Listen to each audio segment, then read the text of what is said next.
Je vous propose de réfléchir à quelques processus qui nous traversent à partir du moment où 2 ou 3 êtres humains se réunissent en équipe.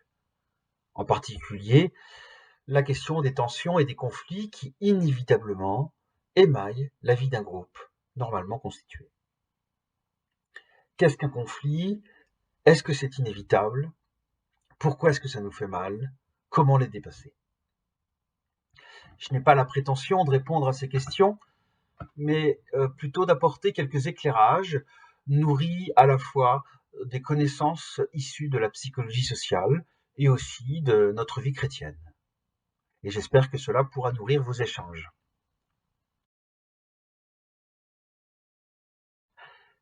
Être chrétien dans le monde d'aujourd'hui nous amène, au-delà de la quête de Dieu, à vivre une expérience particulière, celle d'être une minorité dans un monde devenu différent, indifférent, voire hostile.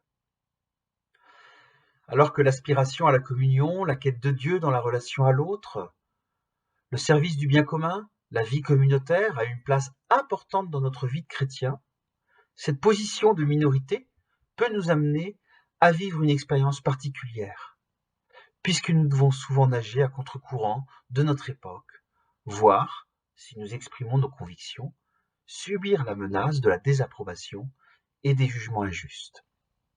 Cette position minoritaire, le fait de poser un regard sur le monde différent, de vivre des valeurs qui nous mettent en contradiction avec la position dominante, n'est en fait pas si simple à gérer que cela, même si on est ancré dans la foi. Nous pouvons nous retrouver confrontés à des situations de dissonance interne, c'est-à-dire à expérimenter une tension forte issue du décalage, voire des mises en contradiction entre nos convictions, notre perception du monde et parfois notre manière de vivre tout court dans notre vie. Se taire quand nous aimerions nous affirmer, nous énerver quand nous aimerions être charitables, juger l'autre alors que nous souhaiterions l'accueillir. Cette position minoritaire, inconfortable à vivre, peut aussi être un des éléments qui entrent en compte dans le souhait de nous réunir fraternellement en équipe avec d'autres chrétiens afin de partager, échanger autour des questions liées à notre foi. Nous pouvons légitimement attendre énormément de ces rencontres avec nos frères et sœurs. Mais nous arrivons dans nos équipes chargés de nos réalités, de nos histoires, de nos difficultés plus ou moins assumées. Nous espérons légitimement pouvoir y vivre une expérience de fraternité. Expérience de fraternité d'autant plus forte et ressourçante que nous souffrons parfois du décalage entre nos aspirations à une vie en Dieu et une vie quotidienne où parfois Dieu prend la seconde place, où parfois nous agissons comme si il n'était pas le maître de notre vie. Nous espérons y trouver d'autres chrétiens qui nous fassent grandir, de la bienveillance, mais aussi des personnes qui nous confortent dans nos certitudes mises à mal dans le monde. La liberté, un espace de liberté pour vivre notre foi et partager les doutes qui la traversent. Nous espérons y trouver des personnes qui pensent comme nous, au risque de confondre notre foi commune et nos convictions forcément différentes. C'est là que réside le premier écueil de la vie fraternelle, quand nous nous heurtons à la réalité de cet autre, censé être comme nous, et qui en fait ne pense pas comme nous, sur des points, finalement de détail, mais qui font partie de nos réalités et qui sont même comme substantiels à notre foi.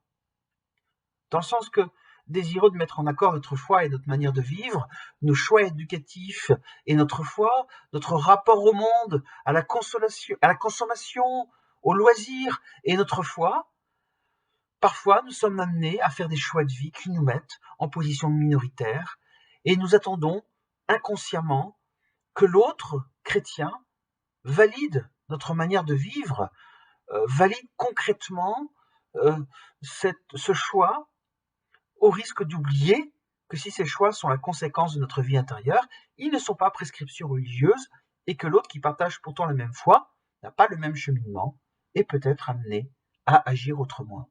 Par exemple, telle famille fait le choix de mettre son enfant dans une école hors contrat, estimant que l'école n'est pas bonne, l'école publique ou privée n'est pas bonne pour l'éducation de son enfant, n'a pas des méthodes pédagogiques qui sont épanouissantes intellectuellement pour ses enfants et que moralement, les enfants sont peut-être mis en danger. Eh bien, quand ils vont vouloir partager cela à des personnes chrétiennes, elles aussi, qui ont mis leurs enfants en école publique, eh bien, très vite, cette différence de choix qui est issue aussi d'un désir de mettre en cohérence la foi et le regard sur le monde et notre manière d'agir, peut mettre à mal celui qui n'a pas fait le même choix. Ou alors au contraire, celui qui fait le choix de dépenser une somme d'argent importante pour mettre son enfant en école privée peut parfois regarder avec une certaine rancœur ceux qui partagent pourtant la même foi et qui ne vivent pas les mêmes difficultés financières parce qu'ils ont fait le choix de mettre leur enfant en école publique, au risque de leur reprocher ou de jalouser quelque part une plus grande aisance financière supposée. Cette différence peut non seulement engendrer déception, mais aussi remise en cause. Elle peut être source de conflits, de heurts, de malentendus, d'incompréhension. Notre désir de partager nos convictions, nos choix de vie, de voir l'autre approuver notre manière de faire et de mettre en œuvre concrètement nos choix, nos convictions, peuvent être perçus par l'autre comme un désir de convaincre, comme un jugement potentiel. La réalité d'une vie d'équipe se révèle souvent plus humaine que celle à laquelle nous aspirions. Nous pouvons être tiraillés entre notre envie de partager nos doutes et notre envie de témoigner notre foi. Notre envie de partager nos joies de chrétien, de témoigner de notre joie de chrétien, et notre envie de partager nos difficultés, notre tristesse, voire nos combats. Dans ces espaces qui devraient être des espaces de vérité et de confiance, nous nous surprenons parfois à redouter le regard de nos équipiers, à redouter ce qu'ils pourraient penser de nous, à minimiser nos difficultés, à travestir la réalité pour ne pas paraître plus bêtes que nous le sommes, ou au contraire, nous pouvons aussi accentuer nos limites, nos difficultés, quitte à regretter par la suite nos propos et à nous interroger sur la manière dont nous sommes perçus par nos coéquipiers. Est-ce que j'en ai pas trop dit? Comment est-ce qu'il va me voir? Est-ce qu'au final, je ne parais pas comme l'idiot, le ravi de la crèche? Alors que nous imaginions une vie fraternelle lisse, nous réalisons les aspérités de la vie d'équipe. Nous nous confrontons aux malentendus, aux tensions, voire aux petits conflits qui jalonnent toute vie d'équipe, au point de créer en nous déception, voire désillusion.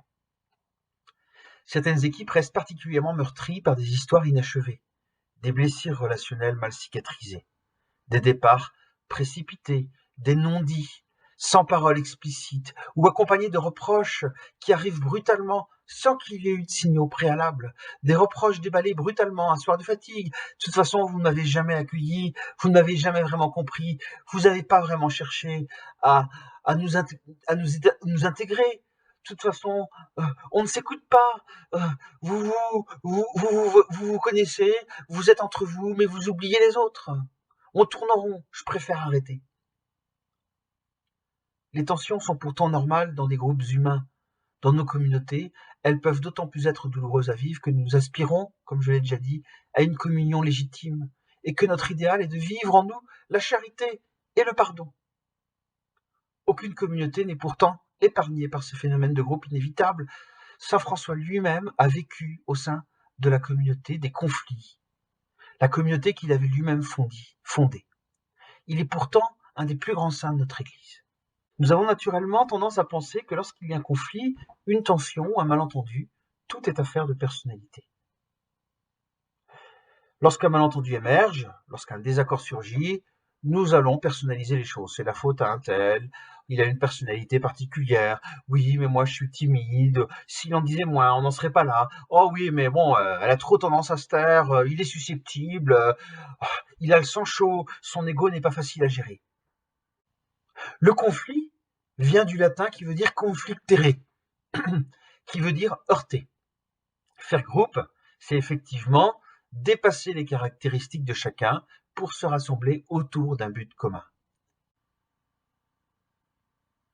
Il ne peut y avoir de groupe sans que les silex se heurtent, sans étincelles.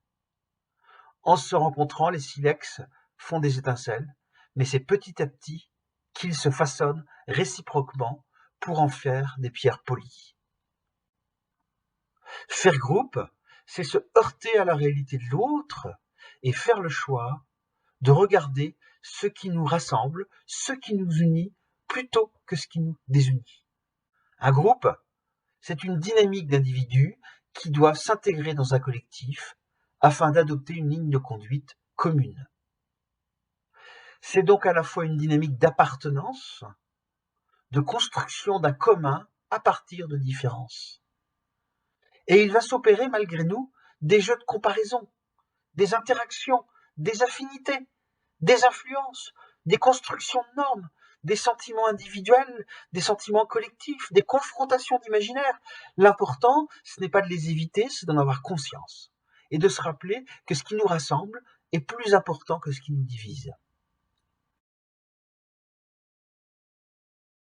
Ce groupe aura une dynamique, c'est-à-dire des étapes de construction où, avant de vivre pleinement la fraternité, qui n'est pas une illusion d'unanimité, qui n'est pas une illusion où on penserait pareil, mais qui va être la capacité d'accepter l'autre tel qu'il est et de dépasser nos différends afin de cheminer ensemble. Pour cela, le groupe va passer par plusieurs phases, dont des phases de tension. La première phase, c'est une phase à la fois d'enthousiasme et de prudence, la phase de découverte, la phase d'idéalisation du groupe, la phase où on est heureux, satisfait d'avoir trouvé un groupe de pairs. C'est la phase où on va mettre en place les habitudes du groupe. C'est une phase où la pudeur et la prudence sont nécessaires, se mélangent à l'enthousiasme, chacun évitant d'aller trop loin dans l'expression de ses opinions, certains prenant le rôle d'organisateur, d'autres vont prendre naturellement le rôle d'humoriste, d'autres prendront la place de temporisateur.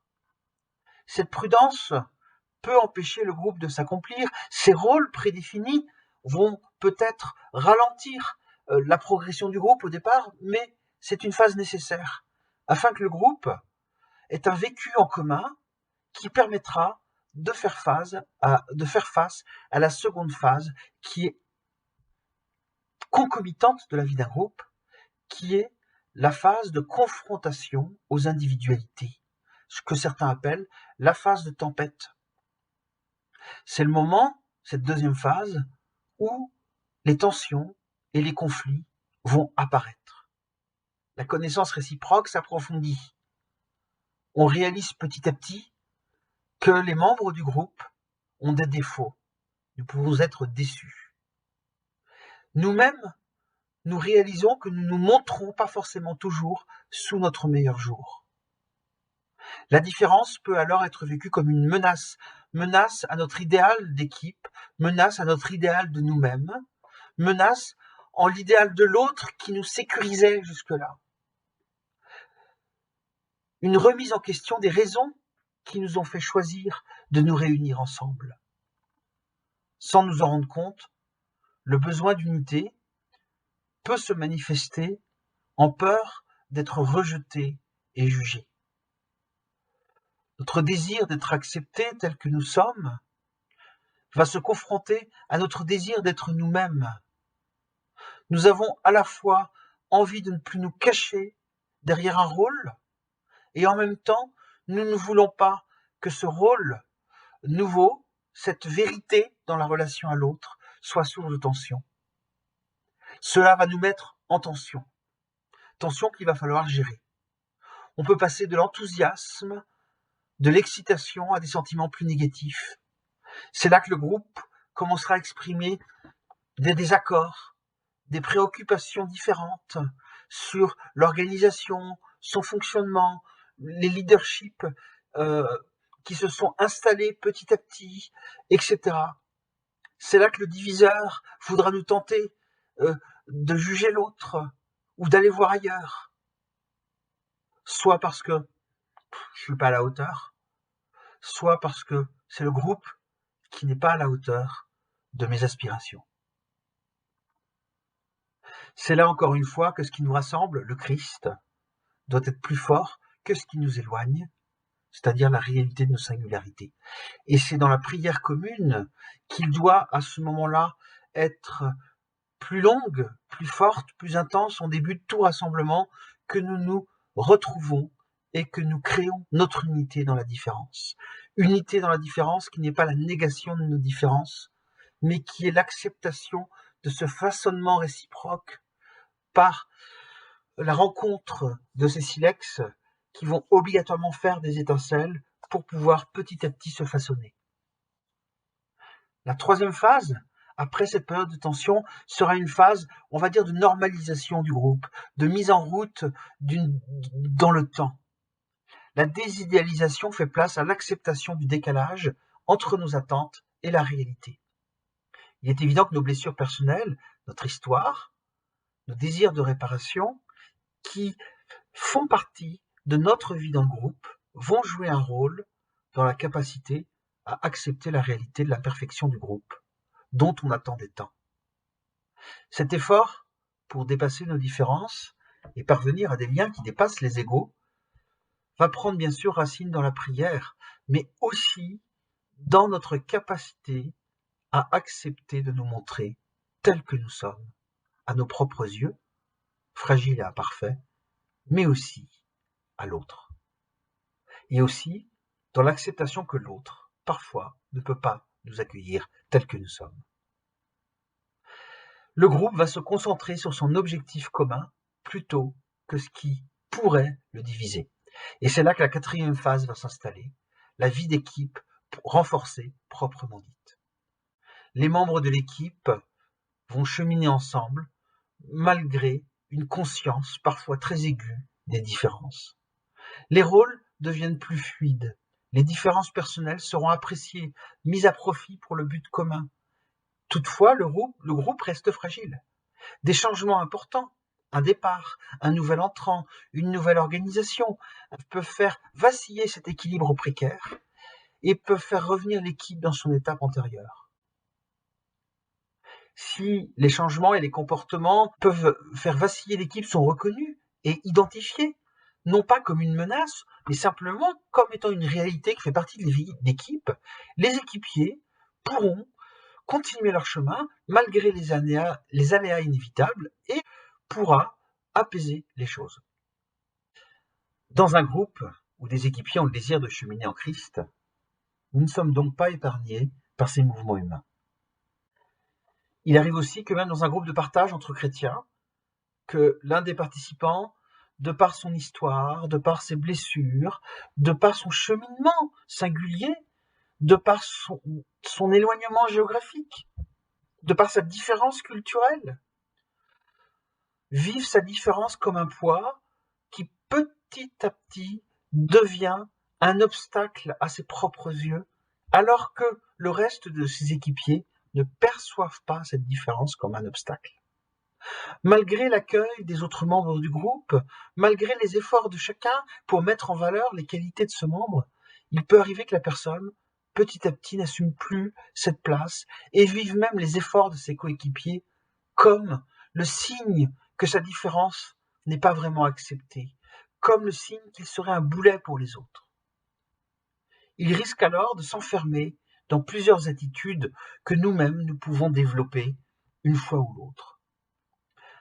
Le silence, le repli sur soi, qui peut petit à petit se muter en posture victimaire. De toute façon, personne ne peut me comprendre. De toute façon, je suis trop différent. Une posture aussi d'humour et de dérision, qui au départ met à l'aise tout le monde et qui petit à petit sème le malaise et emmène petit à petit les équipiers à ne plus prendre au sérieux la parole de la personne. Ces mouvements, apparemment très différents, traduisent deux pôles qui sont en fait complémentaires. Face à un groupe, nous avons à la fois besoin d'être reconnus.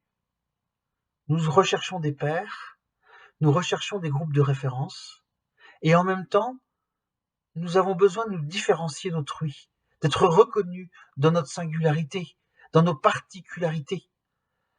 De nombreux conflits et de malentendus sont aussi le fruit de cette tension entre ce besoin d'être reconnu et ce besoin de nous différencier.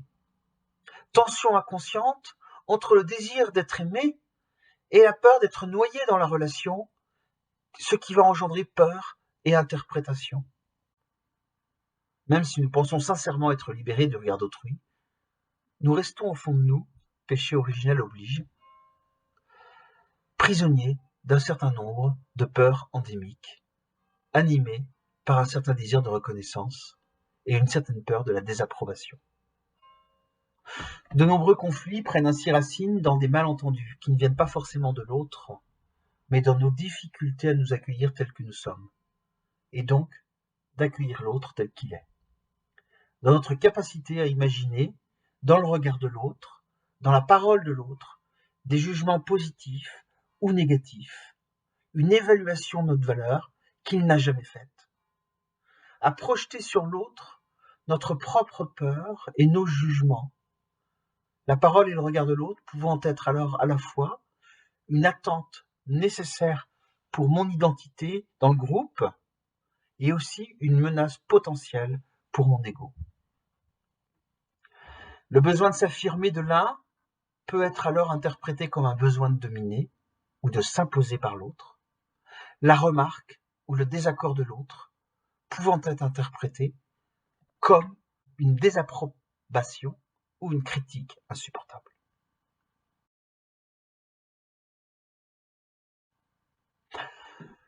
Pour conclure ce petit exposé qui j'espère n'aura pas été trop long, je pourrais dire que vivre la fraternité en équipe, c'est aussi oser considérer que lorsque nos pattes humaines se rencontrent, se croisent et se partagent, elles vont aussi se heurter, s'entrechoquer, se faire mal. C'est accepter que notre foi en Christ n'empêchera pas les étincelles et les bosses. Elle permettra, par contre, par l'intermédiaire de la grâce, de s'en relever, de grandir et d'approfondir nos relations. Il est donc tout d'abord nécessaire d'accueillir notre humanité. Nous sommes des êtres de chair, nous sommes des êtres blessés, nous sommes tiraillés entre différents mouvements intérieurs, parfois contradictoires. Accepter notre humanité défaillante, c'est aussi refuser d'idolâtrer les moyens qui doivent rester au service de la réponse à notre appel. Accepter que la vie d'équipe est nourrissante et nécessaire dans notre vie de foi, elle ne comblera pas nos solitudes, nos peurs et nos manques. Seul le Christ peut les combler. La vie d'équipe n'est qu'un chemin parmi d'autres. Il nous faut refuser donc d'idolâtrer la vie d'équipe. Refuser de vivre la communauté, l'équipe, nos réunions comme une finalité, alors qu'elles ne sont qu'un des chemins. Accepter que nous sommes fondamentalement seuls face à l'autre, qui ne pourra jamais complètement nous rejoindre. Notre aspiration à la communion ne pourra jamais être comblée autrement que par l'Esprit Saint dans la relation au Christ qui nous fait connaître la tendresse du Père. Accepter la réalité de la vie d'équipe, c'est accepter qu'aussi on partage sans doute la même aspiration. Nous ne partageons peut-être pas tout à fait la même foi, car notre relation à Dieu est unique. Nous partageons le même credo, mais notre parcours, notre rencontre avec le Seigneur, notre chemin d'amour avec le Seigneur, notre itinéraire a sa propre singularité, qui sera forcément différente de celle d'autrui. Dieu nous aime de manière unique, et il nous aime tels que nous sommes, et donc il aime aussi l'autre tel qu'il est, avec son parcours unique. Il nous faut donc aussi refuser de vivre dans la peur du conflit, reconnaître que notre désir de paix est parfois plus poussé par notre recherche de confort légitime que par notre quête de Dieu.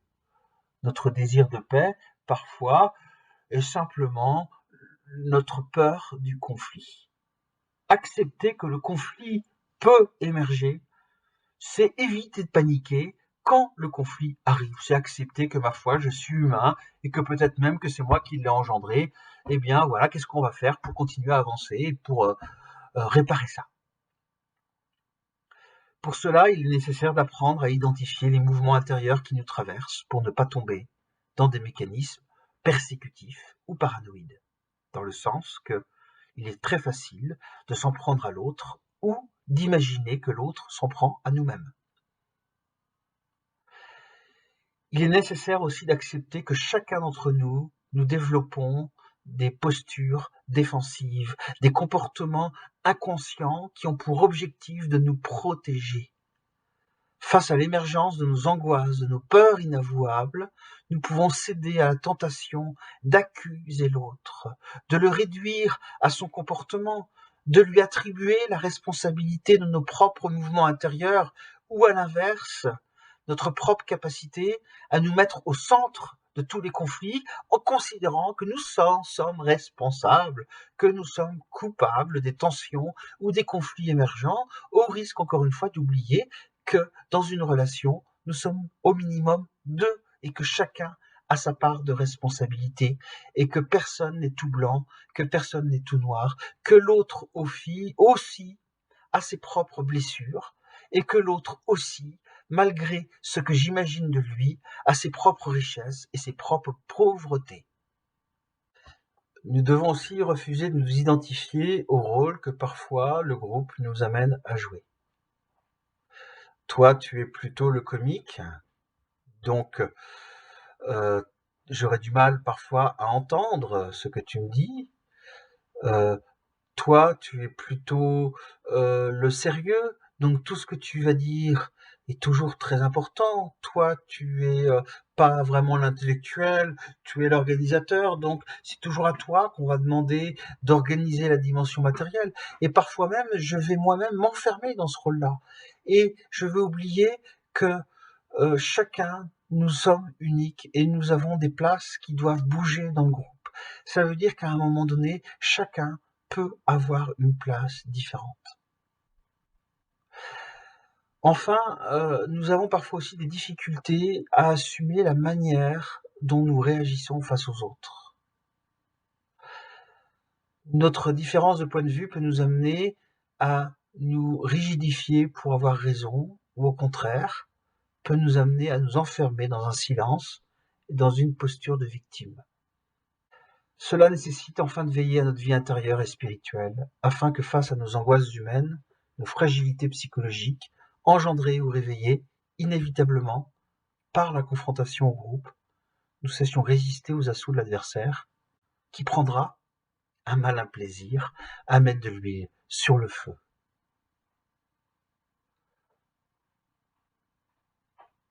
D'où la nécessité de demander ou de se rappeler que dans notre équipe, il y a un invité à qui nous devons laisser la parole et la place, c'est l'Esprit Saint.